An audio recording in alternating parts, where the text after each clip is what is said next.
Assalamualaikum warahmatullahi wabarakatuh. Kali ini kita akan membahas intan pariwara kelas 11 bab struktur sel pada uji kompetensi 1. Mari kita simak bersama-sama.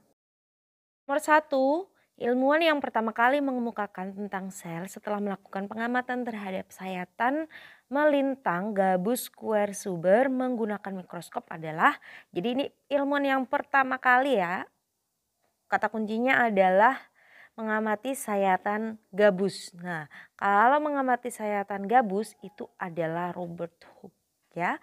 Jadi orang yang pertama kali mengamati sel di sayatan gabus itu adalah Robert Hooke. Jadi jawabannya adalah yang C. Nomor 2, bagian-bagian sel berikut yang terdapat dalam sel prokariotik maupun sel eukariotik yaitu, jadi sebelumnya kalian sudah paham atau belum sih untuk prokariotik dan eukariotik? Kalau prokariotik itu sel yang tidak memiliki membran inti sel. Jadi DNA-nya tersebar di sitoplasma. Sedangkan eukariotik itu memiliki membran inti sel. Jadi DNA-nya di dalam inti sel. Nah, tapi keduanya ini dua jenis sel ini memiliki dua organel yang sama.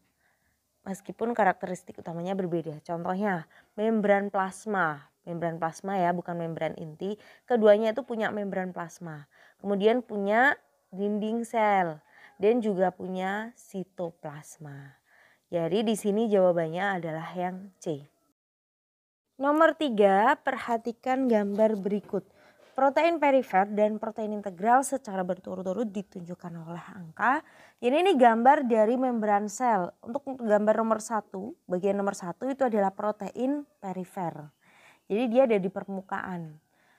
Kalau yang nomor 2 itu protein integral. Jadi dia tertanam atau terbenam di bagian fosfolipidnya. Bisa kita lihat ya, ukurannya besar. Yang gambar ketiga itu adalah bagian ekor dari lapisan fosfolipid yang dia bersifat hidrofobik.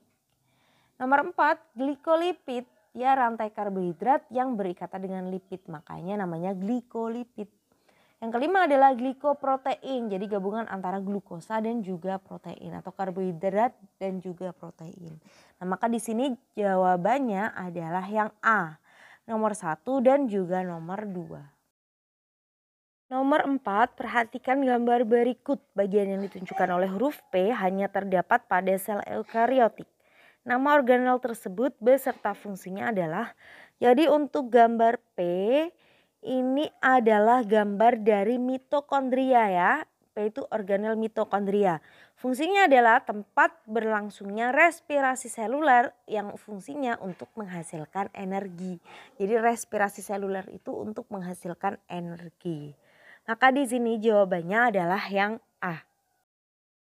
Nomor 5, perhatikan fungsi bagian-bagian sel berikut. Suatu bagian sel terdiri atas lapisan protein dan lapisan lipid. Berdasarkan ciri-cirinya, bagian sel tersebut memiliki fungsi yang terdapat pada. Jadi yang diinginkan dari soal nomor 5 yang punya lapisan protein dan juga lapisan lemak atau lipid itu adalah membran plasma. Ya, fungsi dari membran plasma itu adalah melindungi sel, kemudian mengatur keluar masuknya molekul-molekul yang bersifat selektif permeabel dan juga berfungsi sebagai berlangsungnya tempat reaksi kimia atau respirasi dan oksidasi. Oke, maka di sini jawaban yang paling sesuai adalah yang B, yaitu nomor 1 dan juga nomor 5. Nomor 6, perhatikan tabel berikut. Pasangan yang benar antara nama organel dan fungsinya adalah, oke, jadi yang paling tepat itu kompleks Golgi nomor 1 fungsinya adalah sekresi atau membentuk membran plasma dan sintesis polisakarida. Jadi yang cocok 1 dengan C. Lalu yang nomor 2, mitokondria, fungsinya yang benar adalah tempat berlangsungnya respirasi seluler ya. Mitokondria itu tempat berlangsungnya respirasi seluler. Nomor 3, peroksisom, fungsinya adalah untuk oksidasi atau memecah H2O2 menjadi H2O dan juga O2. Sedangkan glioksisom untuk metabolisme asam lemak. dan tempat terjadinya siklus glioksilat. Lalu untuk lisosom itu pencernaan intersel, autofagi, eksositosis, dan juga penghancuran diri sel. Maka jawaban yang paling tepat di sini adalah yang C. Nomor 7, perhatikan gambar struktur sel berikut. Bagian sel eukariotik yang memiliki fungsi yang sama dengan bagian yang ditunjukkan oleh huruf X pada gambar tersebut adalah, jadi gambar nomor 7 ini adalah gambar dari sel bakteri, yang berarti dia adalah sel prokariotik. Nah, bagian yang ditunjuk oleh huruf X pada sel prokariotik ini adalah mesosom. Jadi pada bakteri, mesosom itu fungsinya sebagai tempat respirasi seluler untuk menghasilkan energi. Nah, kalau di sel eukariotik seperti sel tubuh manusia atau sel tumbuhan, sel hewan, kan eukariotik itu tidak mempunyai mesosom, tapi mempunyai mitokondria sebagai penghasil energi. Jadi organel yang fungsinya sama dengan mesosom adalah mitokondria. Jawabannya yang C. Nomor 8. Dua organel sel memiliki beberapa ciri seperti ditulis dalam tabel berikut. Berdasarkan ciri-cirinya, fungsi organel X dan Y secara berurutan adalah, untuk organel X itu kan cirinya terdapat, dia besar dan terdapat di dalam sel. Berbentuk bulat oval yang biasanya terletak di tengah. Nah, berarti X ini adalah inti sel atau nukleus.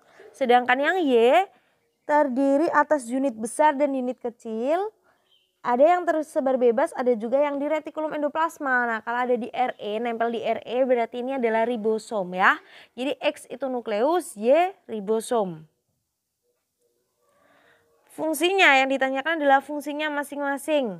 Jadi untuk nukleus fungsinya itu mengatur pembelahan sel, mengendali kegiatan dalam sel, dan membawa informasi genetik. Sedangkan ribosom fungsinya adalah untuk mensintesis protein. Jadi jawaban yang paling tepat di sini adalah yang C.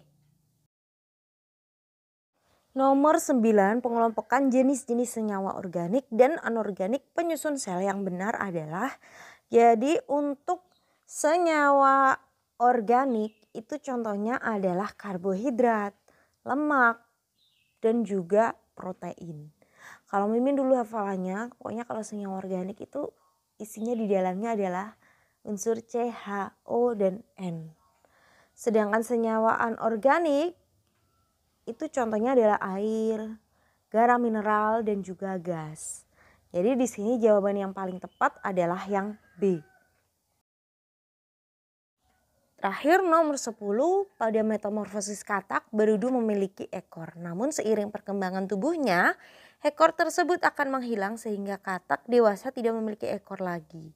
Nah, organel yang berperan dalam peristiwa tersebut adalah, jadi organel di sini yang fungsinya mencerna bisa, kemudian fungsinya juga kematian sel atau penghancuran diri sel. Nah, itu adalah si lisosom. Jadi lisosom itu punya fungsi autolisis di mana dia bisa menghancurkan sel-sel yang dianggap tidak berguna. Contohnya di sini adalah sel penyusun ekor berudu. Oke, jadi jawabannya adalah yang E. Sekian pembahasan kita kali ini, semoga bermanfaat. Terima kasih. Wassalamualaikum warahmatullahi wabarakatuh.